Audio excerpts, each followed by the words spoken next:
ইস্তিগফারকারীকে আল্লাহ তাআলা অনেক বেশি ভালোবাসেন। সুবহানাল্লাহ। মায়ার নবী সাল্লাল্লাহু আলাইহি ওয়াসাল্লাম বলেন, ও উম্মত, তোমরা বেশি বেশি পরিমাণে ইস্তিগফার করিও, কারণ ইস্তিগফারকারীকে আল্লাহ তাআলা অনেক ভালোবাসেন। আল্লাহু আকবার। প্রিয় দর্শক, শুনলে খুশি হবেন যে আজকের ভিডিওতে আমি এমন একটি ইস্তিগফারের আমল সম্পর্কে কথা বলবো, যেই গোপন ইস্তিগফারটি যদি আপনারা আসরের নামাজের পরবর্তী সময় এই নিয়মে এই ইস্তিগফারটি পাঠ করতে পারেন, আল্লাহ তাআলা জীবনের সমস্ত গুনাহগুলোকে ক্ষমা করে দেবেন।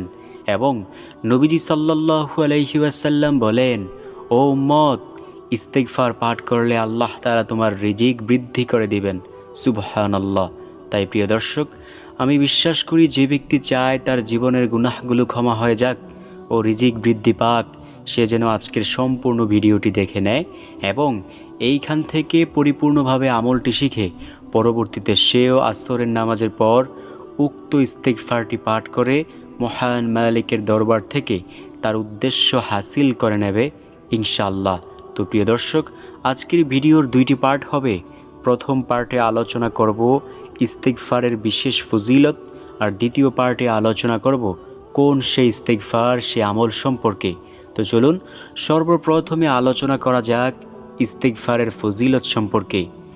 হযরত আবু সাঈদ খুদরি রাদিয়াল্লাহু তাআলা আনহু বলেন, বনী ইসরাইল গোত্রের মধ্যে একজন গুনাহগার ছিল, যেই গুনাহগার ইতিপূর্বে ৯৯ জন মানুষকে হত্যা করেছে।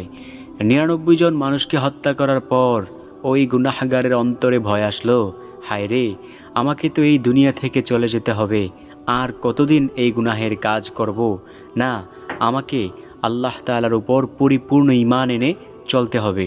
তখন ওই ৯৯ জন মানুষ হত্যাকারী ব্যক্তি সে একজন খ্রিস্টান পাদ্রীর নিকট গিয়ে বলল, আমি ইতিপূর্বে ৯৯ জন মানুষকে হত্যা করেছি, এখন আপনি একটু বলুন তো, আমার দোয়া কি আল্লাহ তাআলা কবুল করবেন?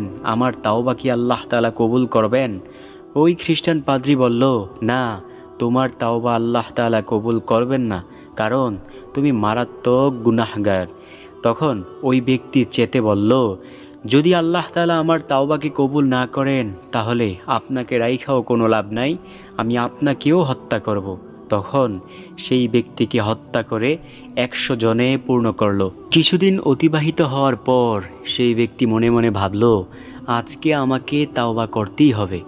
তাওবা করার উদ্দেশ্যে একজন ভালো মানুষ খুঁজতে লাগলো। গ্রামের মানুষ বলল, অমুক এলাকায় যাও, সেইখানে একজন ভালো আল্লাহর দরবেশ রয়েছে, সেইখানে গিয়ে তুমি তাওবা করে নাও। ওই ব্যক্তি অমুক এলাকায় চলে গিয়ে ওই ব্যক্তি ওই দরবেশের কাছে গিয়ে বলল, আমি ইতিপূর্বে ১০০ মানুষকে হত্যা করেছি, এখন আপনি বলুন তো, আমার তাওবা কি আল্লাহ তাআলা কবুল করবেন? তখন ওই ব্যক্তি বলল, হ্যাঁ, তোমার তাওবা আল্লাহ তাআলা কবুল করবেন। ও বান্দা শোনো, আল্লাহ তাআলা তো বলেই দিয়েছেন যে আমার কোনো বান্দা অথবা বান্দি যদি সারা জীবন গুনাহের কাজ করতে করতেও মৃত্যুর আগ মুহূর্তেও যদি বলে, ও আল্লাহ, তুমি আমাকে ক্ষমা করে দাও, আমি আল্লাহ তাকে মাফ করে দেই। সুবহানাল্লাহ। তখন সেই ব্যক্তি মনে একটু সান্ত্বনা পেল। এখন ওই ব্যক্তি বলল, তুমি অমুক এলাকায় চলে যাও, সেইখানে গিয়ে দেখো কিছু আল্লাহর বান্দা রয়েছে, সেইখানে আল্লাহর ইবাদত করে, তারা মুসা আলাইহিস সালামের অনুসারী, তুমি যাও, সেইখানে গিয়ে তাদের কাছে তাওবা করে নাও। তখন ওই ১০০ জন মানুষ হত্যাকারী ব্যক্তি ওই এলাকায় যাওয়ার পথে পথিমধ্যেই আল্লাহর হুকুমে মালাকুল মউত আজরাইল এসে তার জানটাকে কবজ করে ফেলল। এখন মৃত্যুর পর কিন্তু দুই দলের ফেরেশতা আসে, জান্নাতের ফেরেশতারাও আসে, জাহান্নামের ফেরেশতারাও আসে রূহটাকে নিয়ে যাওয়ার জন্য। জান্নাতের ফেরেশতারা আসলো, জাহান্নামের ফেরেশতারা আসলো তার রূহকে নিয়ে যাওয়ার জন্য। জান্নাতের ফেরেশতা কি বলে?